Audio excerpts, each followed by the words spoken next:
మెదక్ జిల్లా రామాయంపేట మండల కేంద్రంలో మాజీ ఎమ్మెల్యే బీఆర్ఎస్ జిల్లా అధ్యక్షురాలు పద్మాదేవేంద్ర రెడ్డి పర్యటించారు. ఈ సందర్భంగా శ్రీ చిత్తారమ్మదేవి దేవాలయంలో వార్షికోత్సవం సందర్భంగా అమ్మవారికి ప్రత్యేక పూజలు నిర్వహించారు. అనంతరం వారు మాట్లాడుతూ గత ప్రభుత్వం రామాయంపేట మండల అభివృద్ధికి ప్రత్యేక నిధులు కేటాయించిందని, అయితే ఈ ప్రభుత్వం నిధులను నిలిపివేసిందని, గత ప్రభుత్వం మంజూరు చేసిన నిధులను వెంటనే కాంగ్రెస్ ప్రభుత్వం విడుదల చేయాలని ఈ సందర్భంగా వారు డిమాండ్ చేశారు. జై చిత్తారమ్మ. బీఆర్ఎస్ ప్రభుత్వం ఉన్నప్పుడు గౌరవ కేసీఆర్ గారు ముఖ్యమంత్రిగా ఉన్నప్పుడు ఈ నియోజకవర్గానికి సంబంధించి అనేక నిధులు కేటాయించడం జరిగింది.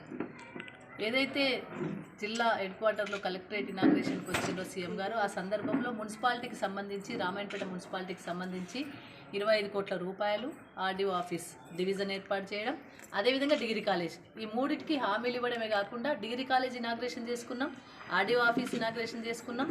ఈ 25 కోట్లను కూడా మంజూరు చేసుకొని వాటికి సంబంధించిన ప్రొసీడింగ్స్ కూడా ఇచ్చినాం. అంటే ఏ టెంపుల్కు ఎంత అలాట్ చేసినాం, ఏ కమ్యూనిటీ హాల్స్కి ఎంత అలాట్ చేసినామని చిత్తారమ్మ టెంపుల్ కూడా అలాట్ చేయడం జరిగింది.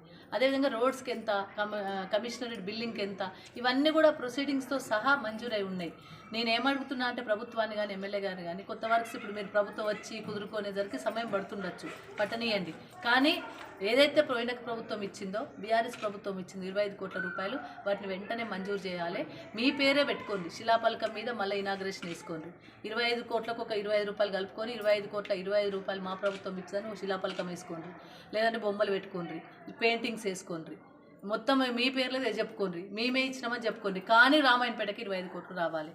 అది మా పేరు చెప్పకండి, సీఎం గారి పోయిన సీఎం గారి పేరు చెప్పకండి, మా పేరు ఎమ్మెల్యే గారి పేరు, మాజీ ఎమ్మెల్యే గారి పేరు చెప్పకండి, నేనే తెచ్చినా చెప్పుకోండి. కానీ 25 కోట్లు మాత్రం ఎట్టి పరిస్థితుల్లో రామాయణపేటకు రావాలి. ఎందుకంటే రోడ్లు, ఇంటర్నల్ రోడ్స్ గురించి ఇబ్బందికరమైన పరిస్థితులు ఉన్నాయని గౌరవ మాజీ సీఎం గారిని అప్పుడు అడిగి మనము 25 కోట్లు ఇప్పించుకోవడం జరిగింది. రామాయణపేట చరిత్రలో ఇప్పటివరకు 25 కోట్లు ఎప్పుడు రాలేదు, వచ్చినాయి, వాటిని వెనక్కి పంపించద్దు. ఎట్టి పరిస్థితుల్లో 25 కోట్లు మంజూరు వేసి వర్క్స్ జరిగే విధంగా చూడాలి.